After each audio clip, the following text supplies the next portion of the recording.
Good morning, everyone. I'm Roseanne Faust, the President and CEO of the San Mateo County Economic Development Association, known as SAMCEDA. We are thrilled to have you all with us this morning for our Business Roundtable.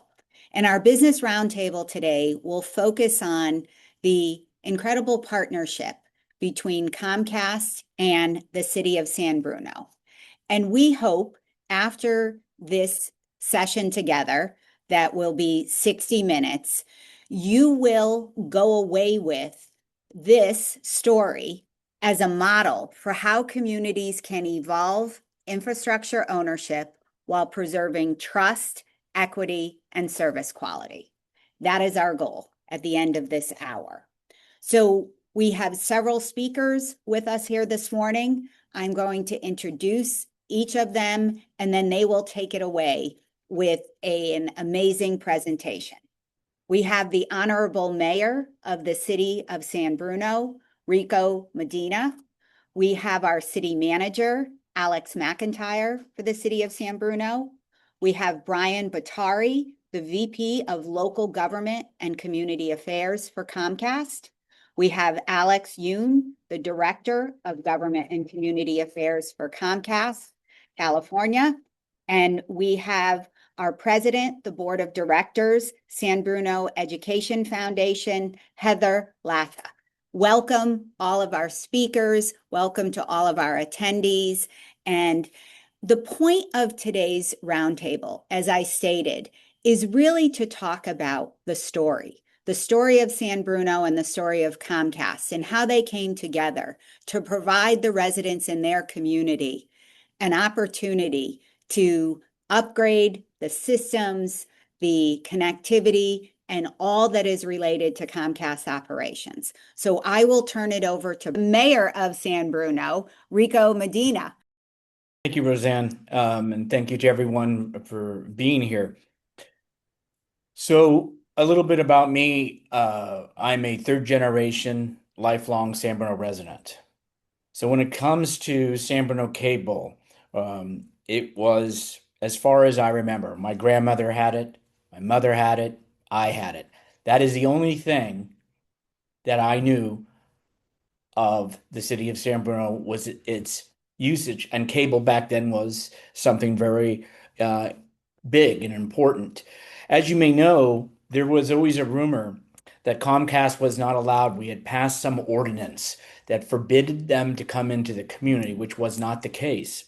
So it's unique how it's done a full circle to where, and I was going through some papers and noticed that I found a cable bill back from 1989. I was paying $41.85 is what the service cost for 1 month. And I've had a few other receipts that go up into 2002. I just for some reason found those.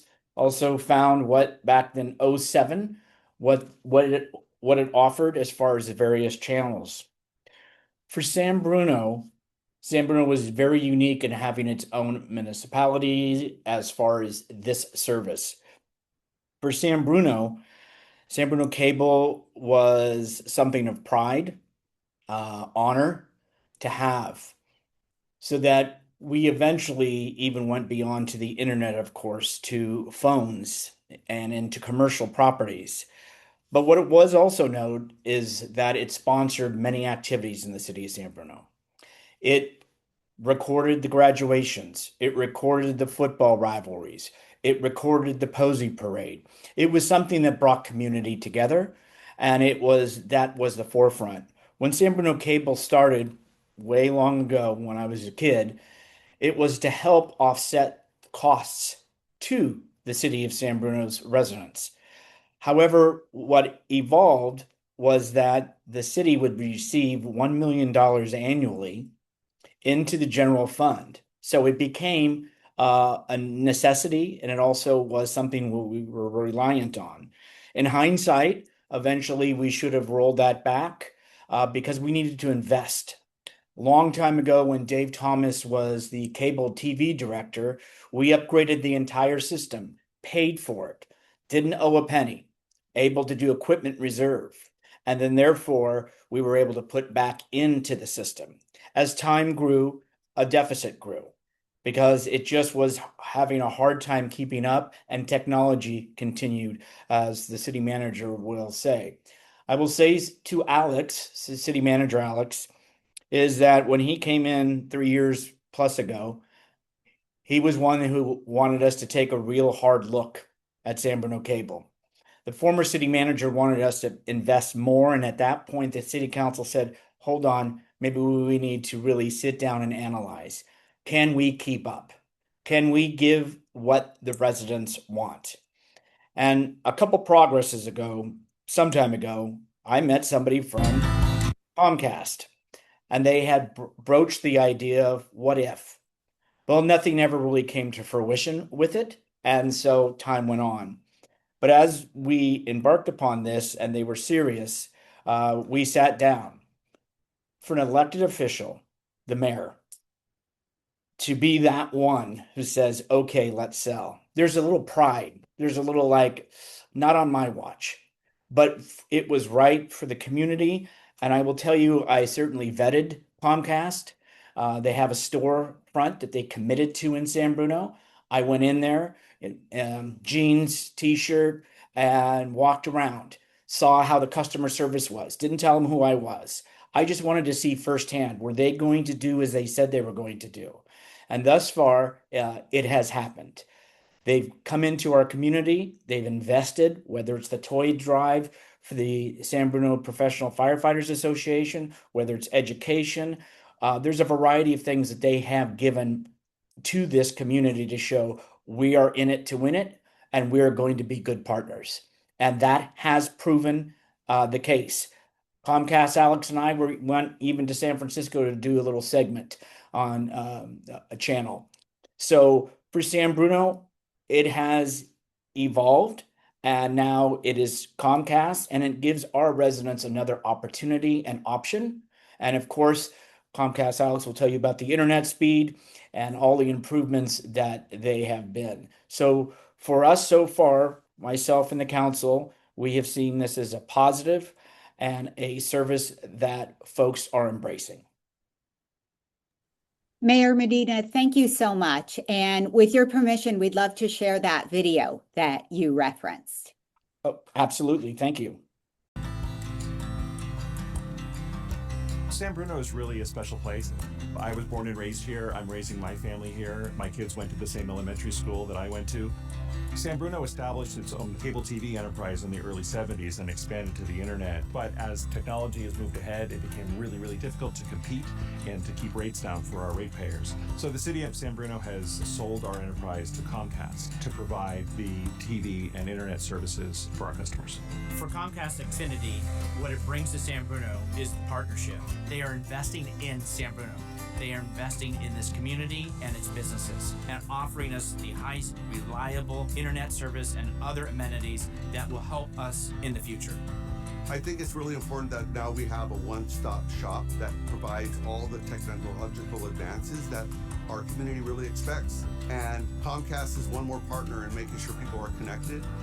I'm excited for the prospect of being able to have a much more modern experience, especially for TV, being able to talk into your remote and ask to see a particular show and have it go find it wherever it is. And of course, as someone who works from home, I'll be really excited for the increased speed. The connectivity and the reliability that small or large business, those at home, those working out of the home, this is something that everybody strives for, has high expectations to make sure that they have their connectivity, and when they need it, they have it and they get to use it. And now we have entered into Comcast Xfinity for the next step in San Bruno's history and longevity into service. I'd like to turn it over to Alex McIntyre, City Manager. Thank you, Roseanne, and thank you, Mr. Mayor, for teeing that up so well. And the video, I think, really covers a lot of some of the presentation I was going to touch on.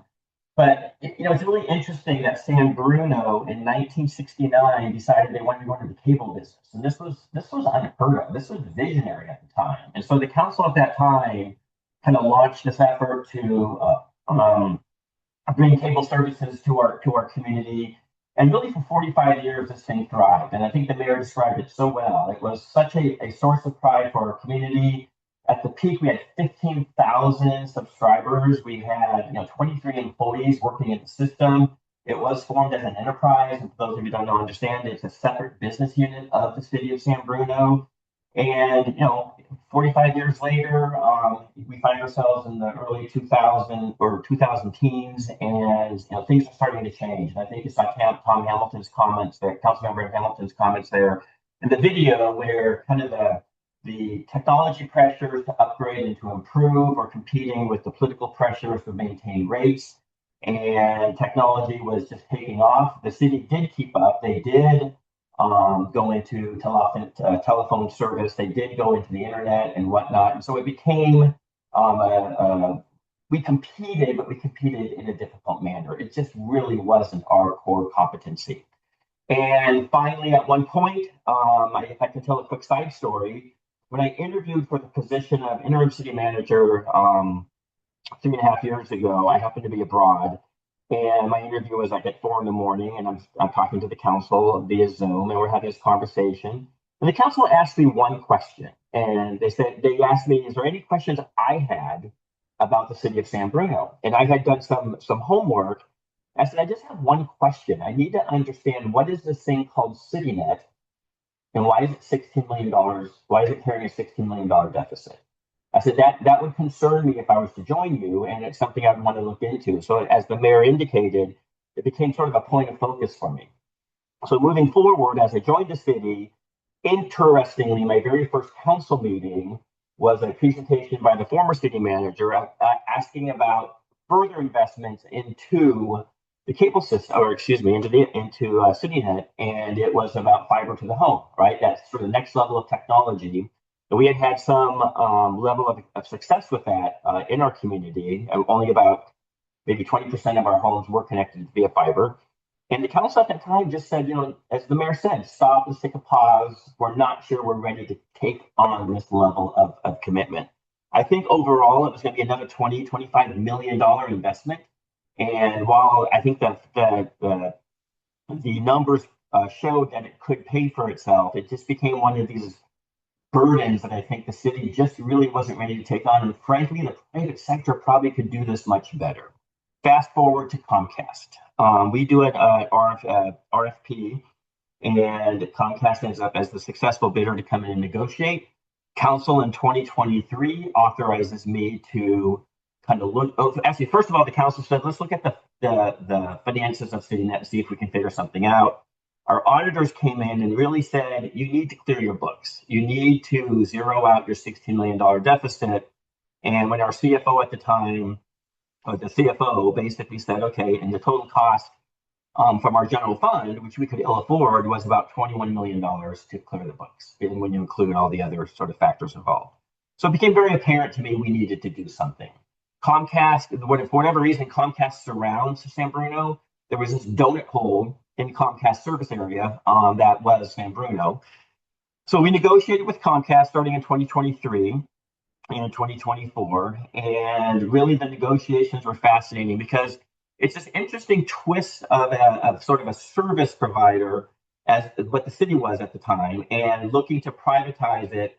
We could find no examples, no models of other cities that had done this. And this proved to be a real point of contention for us, because cities don't like to reinvent the wheel if we don't have to, right? If somebody else has done this, let's learn from their experience.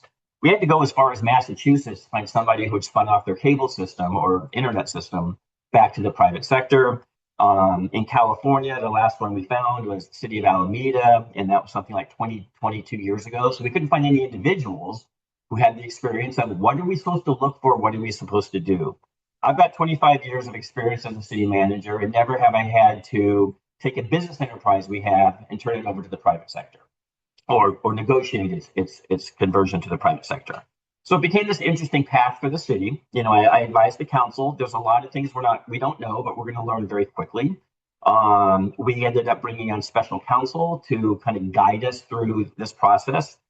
We worked with both Brian and Alex very closely. Those were my key points of contact, and they were very helpful in really building the trust, because little San Bruno and great big giant Comcast, it felt like a little bit of sort of kind of the giant beast in the little sort of city here trying to do its thing.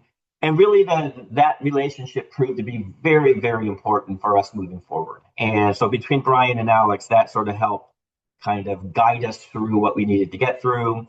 I will say that Brian and Alex know what I'm about to say next. The attorneys back in Philadelphia in headquarters, that was another story. It was a little more complicated, a little more technical, but we got through all that. And at the end of the day, we ended up selling the cable system, CityNet, for about $8 million. And it all was, and the purchase and sale agreement was a very, very complex agreement, which is why the attorneys were very focused on the details, which was important. We sold it about a year and a half ago. And interestingly, because there was a 10% holdback on the sale proceeds, we just got our final check from Comcast this month.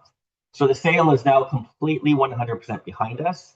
One of the biggest issues in working with Alex and Brian and the cable team was, the transition. How do we go from people who had long held on to we had a lot of people still with cable boxes in our city, and it was a struggle. And the mayor talked about, his concern politically about being the guy who said, yeah, let's go ahead and sell the system. But I think at the end of the day, this has proven to be incredibly beneficial to the city itself, to the organization. We did wind down the enterprise. We ended up with 11 employees eventually at the end of the day, down from 23. Those all 11 employees, we found jobs for them within the city organization, so nobody found themselves laid off through this process. And you can imagine it's really important that we kept the operation running while we were doing this transition. So I could not afford to lose city employees, the ones who were running the CityNet system. And so none of them left.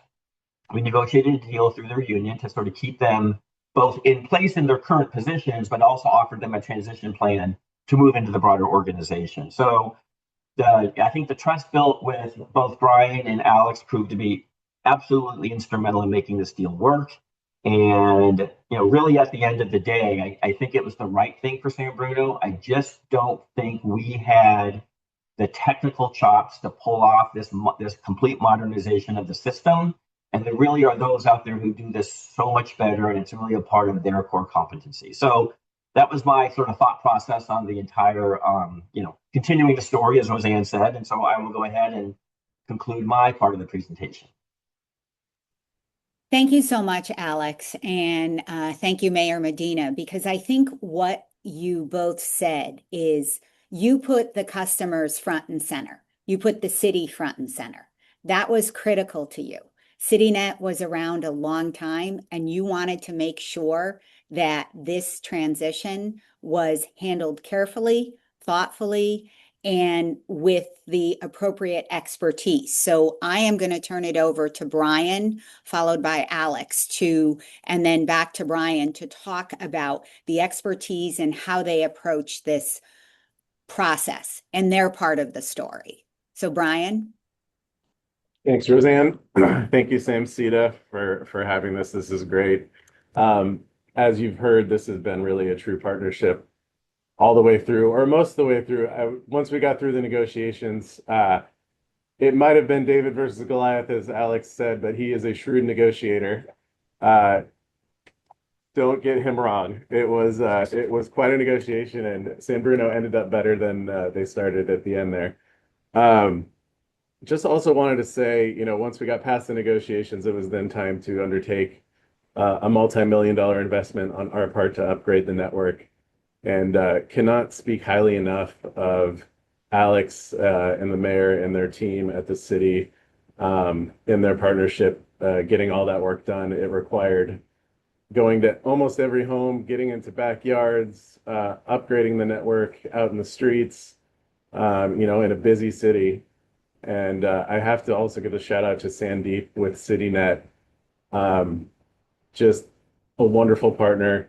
And I will say, when our folks first went to look at the network, yes, it was outdated by our standards, but our team was absolutely struck by the care and the pride that the CityNet team had in their network. It was in really good condition, and the team was clearly personally invested in it.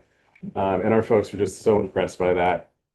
And I think really what we've seen here, cable TV networks, the old, cable monopoly you think of, cable networks are not for cable TV anymore. They're broadband networks. And broadband networks are not static assets. They require absolute continuous investments. It's a highly competitive industry now. You've got fiber providers, you've got fixed wireless, you've got satellite.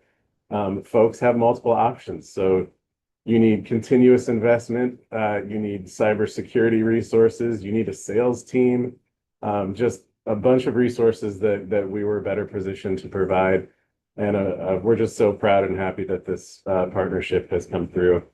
But really the nuts and bolts of this transition were a hugely massive undertaking of upgrading the network. And Alex Yon was our point person for that. So I'm going to kick it off to him to let him go into the nuts and bolts there.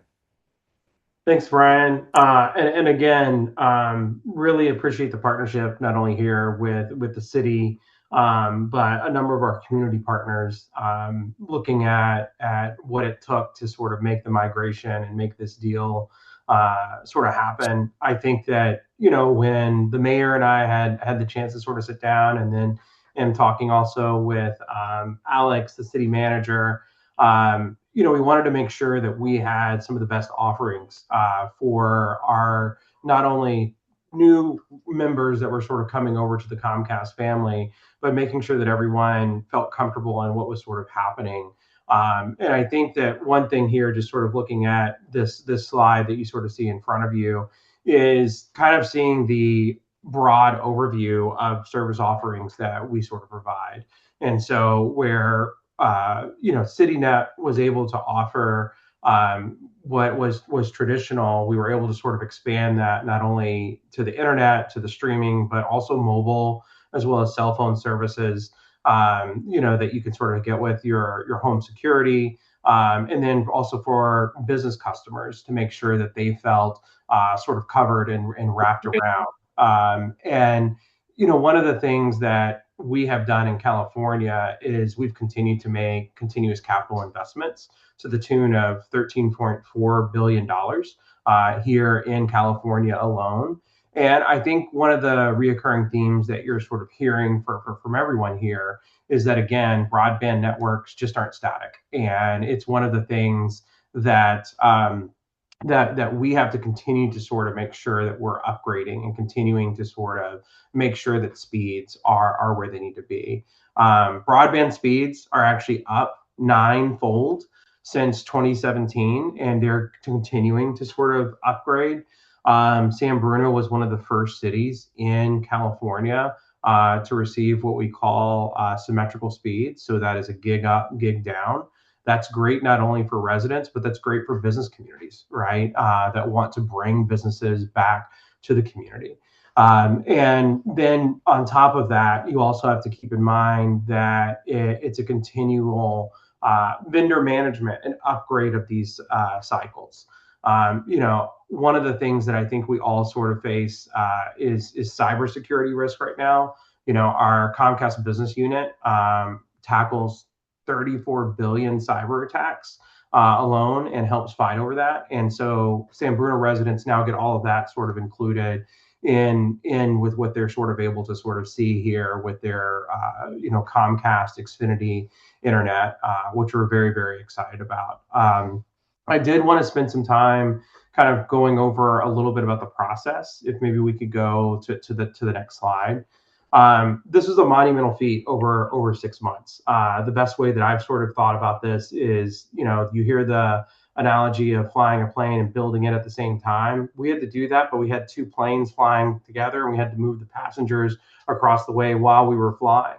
And I think that, what we had to work very, very closely with, which again, I cannot stress the partnership here, having a blanket permit within sort of the city, communicating with the city to sort of talk about where we were going to be, basically going street by street to upgrade our network, and then making sure that customers got notifications, that they felt that they understood what was happening through both notices, through setting up pop-up stops. We were at every single community event throughout San Bruno to make sure that we were meeting residents where they were going. And then also making sure that we were trying to do, marketing campaigns so that they could take the time and figure out the plans and where things were. And to the mayor's point, even having a storefront where folks would come in there in San Bruno to be able to sort of see not only about their upgrade options, but what might be available to them. One of the things that I think is also great is that, having a company that has a proven track record of making sure that we offer industry leader in providing its first of its kind Internet Essentials program. This is for low income individuals that qualify. In California alone, we have 2.3 million individuals that qualify for that program. And so that is something that we were able to offer San Bruno residents, right from day one that they were able to sort of see there. If we could also maybe go to the next slide.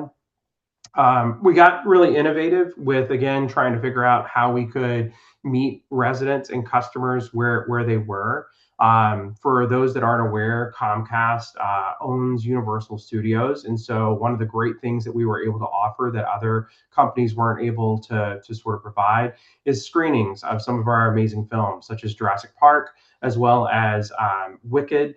And bringing families into the theater, talking to them about what this transition would look like, answering some of their questions. And so we had sold out crowds for this. We had movies in the park, concerts in the park. I know the Christmas tree event that we sort of had, the Posey Parade. There's so much going on in San Bruno that our marketing team was all over the place. And that just goes to not only show the great community that's there, but an active and vibrant community where we were sort of meeting them where they were. And so, we're extremely happy with the results, of this 6-month full transition and where it is. And I think that one of the things that we always are going to continue to do is to make sure that we're upgrading that network, make sure that we're providing the fastest speed. The great part about working with a city like San Bruno and partnering with Comcast is you're getting the benefit of sort of seeing our multi-billion-dollar investment across not only the state, but the country in infrastructure and technology. And so over the time and years, that burden is on us rather than the city. And that allows the city to focus on what matters most to it and its residents. But I want to turn it back over to Brian, who can maybe talk to us a little bit about, moving forward here from San Bruno. Brian? Yeah, thanks, Alex. Just to close out, just want to really, I know how difficult it was for the city to make this decision. It was also a very wise decision.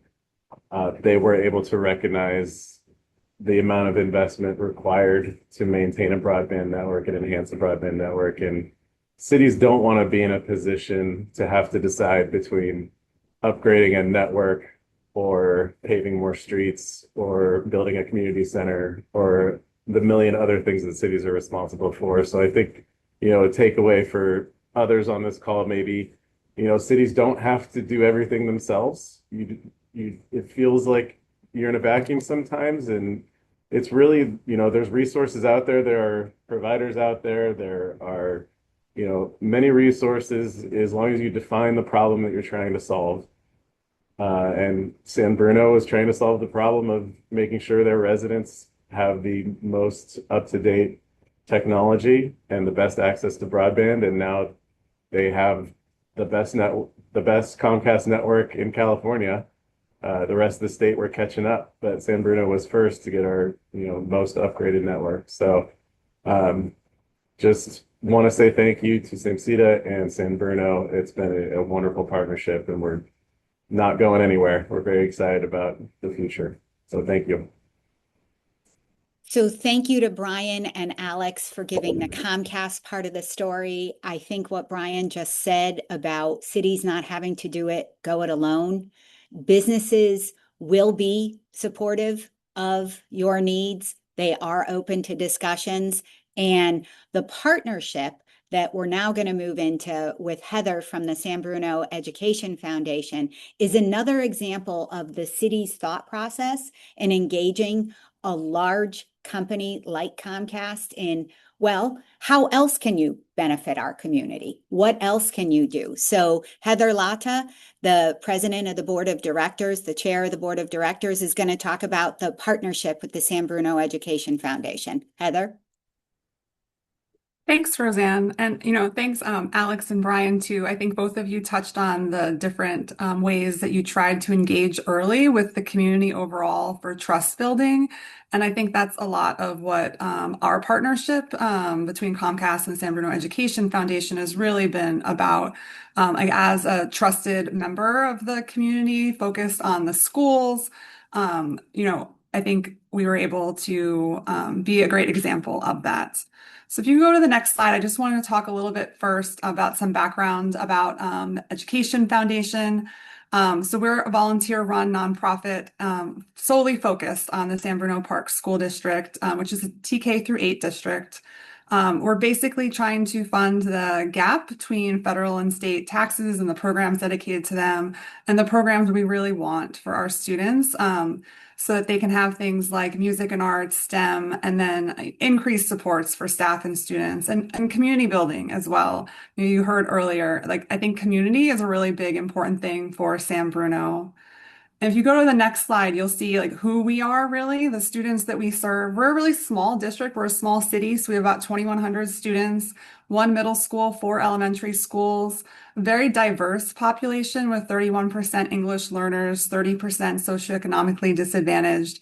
But we really try to know our community, of our school community as the Education Foundation, and work really closely with each individual school and even teachers at times to make sure that we're understanding the needs and being able to fill them. So if you go to the next slide, and I mentioned music and arts. So we just have some photos here. I got to show some photos of kids, right? But of what we're supporting. So we have an after-school drama program for grades 3 through 8, music program for TK through 8, so that there's music from the first time that our students step in class at age 4 these days. And really a lot of opportunities at the middle school level for band, chorus, orchestra, even a jazz band now.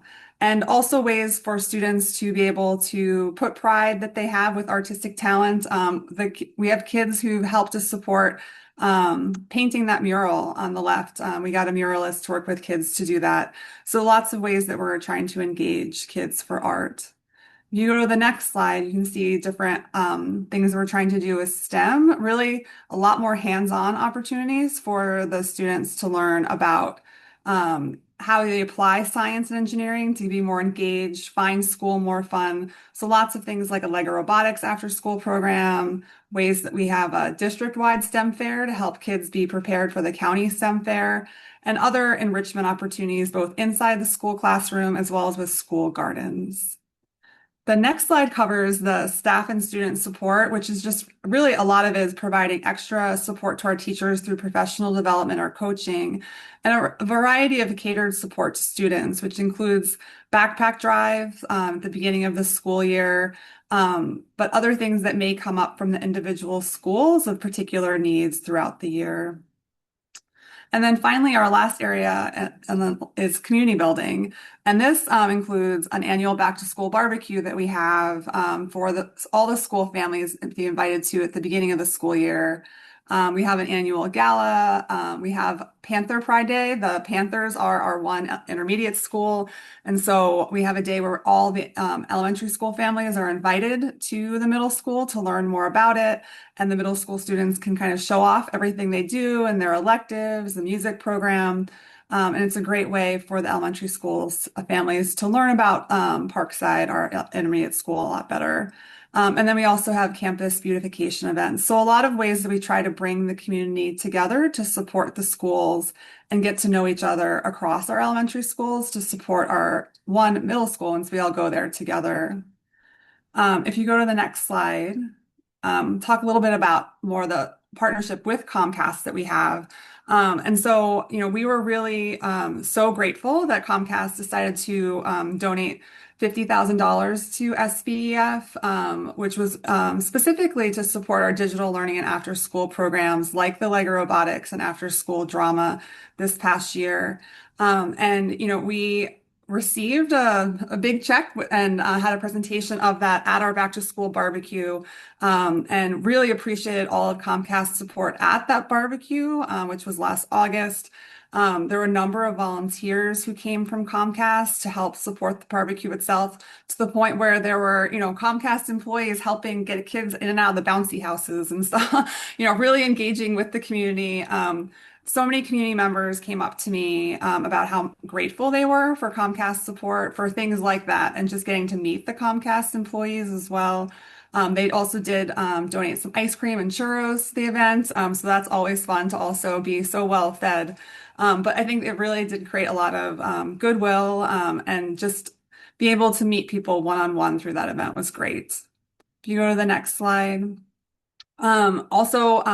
Myself and an executive at Comcast appeared on Live in the Bay in September to talk about the partnership that we have and the way that Comcast has come into San Bruno, but in this way, really, that is intentionally engaging with community partners like my organization.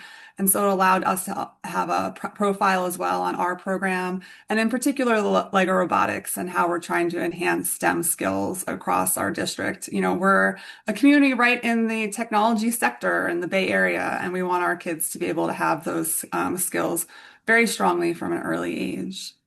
If you go to the next slide. Just some thoughts about overall the value of our partnership. I think obviously for Comcast, there's some visibility that comes with being able to partner with a trusted organization that has big events, and they can be able to attend those as well to enter the community with, being tied to that trusted partner. But also really Comcast can learn about the community they serve. And we are a small community. There's a lot of really one-on-one interactions, and people know the other people. And so I really appreciate how Alex and his team are very visible in the community, and we've gotten to meet a number of other people, and I know others are as well. And of course, support for public schools in the community where our Comcast operates is incredibly appreciated. And there are a number of people who've pointed that out to me over the past year of our partnership. So those are my key thoughts I want to start with. And I know, Roseanne, you wanted to transition to some Q&A. Yes. Thank you so much, Heather. And we really wanted to highlight a partnership. Comcast came into the community. San Bruno welcomed them. They negotiated on behalf of their residents, and then they brought in a community partner in the education sector. So you see how this relationship was full circle. What we'd like to do now is open it up to Q&A. You can either type them in the chat function, or if you use the raise hand function, we can acknowledge you. I actually want to start with the mayor of San Bruno and ask him, looking back when you started these discussions, what is the one thing that stands out at this moment in time? Fast forward 2-3 years. I think the one thing that stands out, and I'm thankful that it worked out, but it was a concern. I remember being at the San Bruno Cable building when it was dedicated in honor of Leo Van Dusen, who was its first director, shall we say, from Public Works. I've just had all the employees that had gone there, retired. I think Comcast, the most challenging thing is having two Alexes. So between having Comcast Alex and city manager Alex. But I think Comcast Alex was right about the two planes.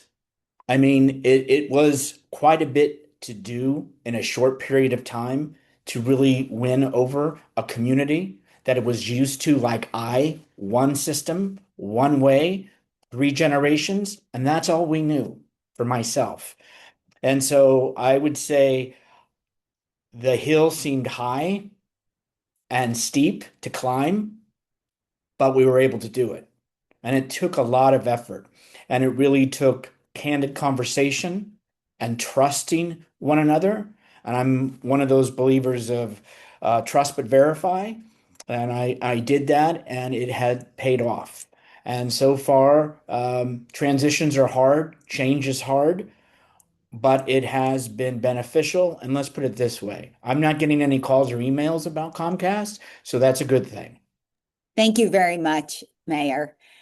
And City Manager at McIntyre, I'd like to throw it out to you because we have a number of cities represented in our Zoom room today. I know you said there was no example out there to follow. And what advice would you give cities when they're actually looking at business partners? Might not be for something like this, but for something else. What advice and what could you talk about with the Comcast relationship? Sure, Roseanne. I think one of the things that the mayor touched on, and it's a term I also have embraced, is the idea of trust but verify. It's one of the, when a large corporation or just a business who knows their end of it on a technical basis really well, and perhaps, they can out talk and out smart me, as it were, finding a way of trusting the people you're dealing with, finding a way of saying, are we being taken for a ride here? Are we getting the best deal we possibly can get? And really just working from that foundation of, I've got to believe in the people that are sitting in front of me. I've got to have a confidence in them that they are doing well by me, doing well by the council, doing well by our community and subscribers.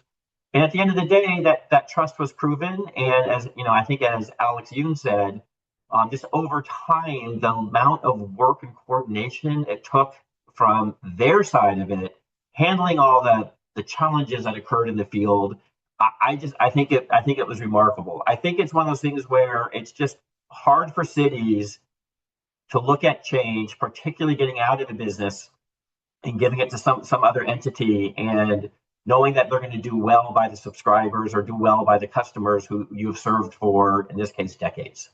Thank you so much, Alex, and thank you, Mayor Medina. I'm going to throw a question to Brian and Alex and ask them, you deal with a lot of elected officials all across the US, and tell us about how you built that trust with the City of San Bruno, with the city staff led by the city manager.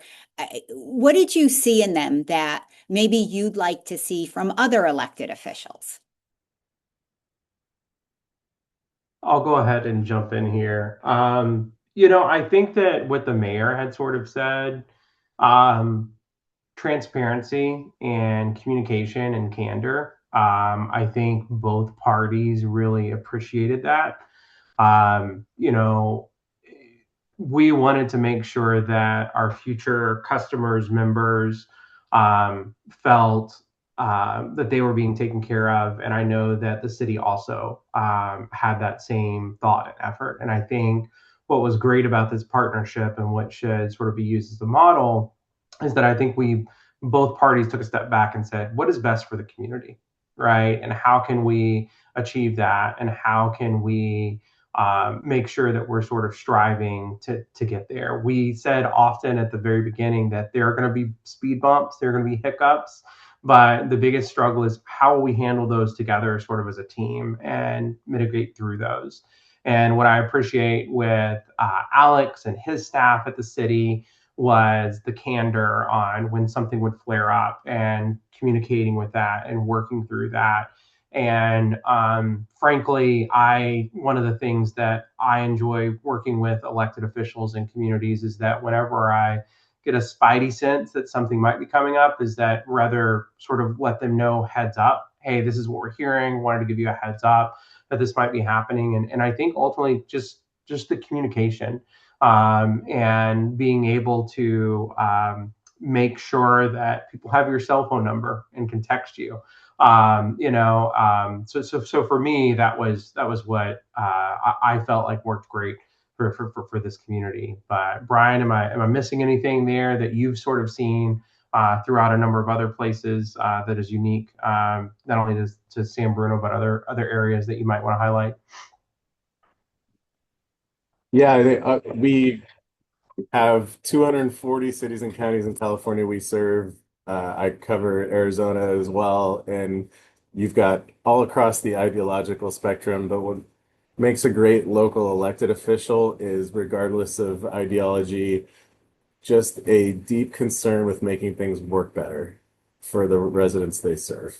And Rico, he's been mayor forever. He's not looking to run for governor. He's in that job. It's a very thankless job. He can't go to the supermarket without getting pulled by 7 people with 7 different complaints. He's doing it because he deeply cares about his community, and those are the best elected officials. And it really stood out in San Bruno. Thank you so much, Brian and Alex. And Heather, I'm going to ask you, from the parents that you interface with, what did they say about Comcast, the transition from CityNet and the community? I think there are a number of things. I mean, Rico really touched on it in terms of where the community was coming from. I think there was a deep pride in us having our own cable company. And so I think it was, in particular, given that place, like so important that Comcast came in the way that it did, with a real recognition of us as a community, and engaging with that community on a more personal level to help get past any resistance that some families may have had about moving to like a corporate provider instead of our own little city provider. But as the rollout happened, like I mentioned, I think there was a lot of people who were impressed by how Comcast didn't just, give us a $50,000 check and show off the big check at the barbecue, but that was it. They were continuing to be present, like at the barbecue itself, with all the volunteers there and other layers of support, but at other community events that Alex mentioned, like the Posey Parade and the movies in the park. And so I think the continued presence helps to also build trust. And, I think also, like Rico mentioned, having the storefront in San Bruno, I think the storefront was came not at the beginning. So the fact that in particular the Comcast was there at so many community events before the storefront was present really helped, because people wanted someone there to be able to ask questions. And they always, I think, were able to easily find that. Thank you so much, Heather. I'm going to do one last call for audience questions. Anyone in the Zoom room have anything that they would like to share? I am not seeing any hands up or comments in the chat, which actually means all of us, SAMCEDA, Comcast, the City of San Bruno, and San Bruno Education Foundation, we did a hell of a job today in telling the story. And I love that. The reason that SAMCEDA wants to have these business roundtables is really to showcase the business and community story. There is a lot in the news on a daily basis about bad business, bad actors, and this is our opportunity as the San Mateo County Economic Development Association to showcase those companies who step up, who step into the community and partner, respect our communities and their varying differences. I mean, we don't have all the same type communities. So Comcast showed up, they listened in the city of San Bruno, they listened to elected officials, they made their presence felt, and that candor and communication is critical. And SAMCEDA will continue to highlight companies like Comcast. I want to thank you all for joining us today for this business roundtable. Keep your email and communication and social media channels open, because we'll be doing more of those as 2026 progresses. I want to thank each of the speakers today. We are deeply grateful that you were willing to tell this story and take this journey with us. Thank you, and I wish everyone a great day.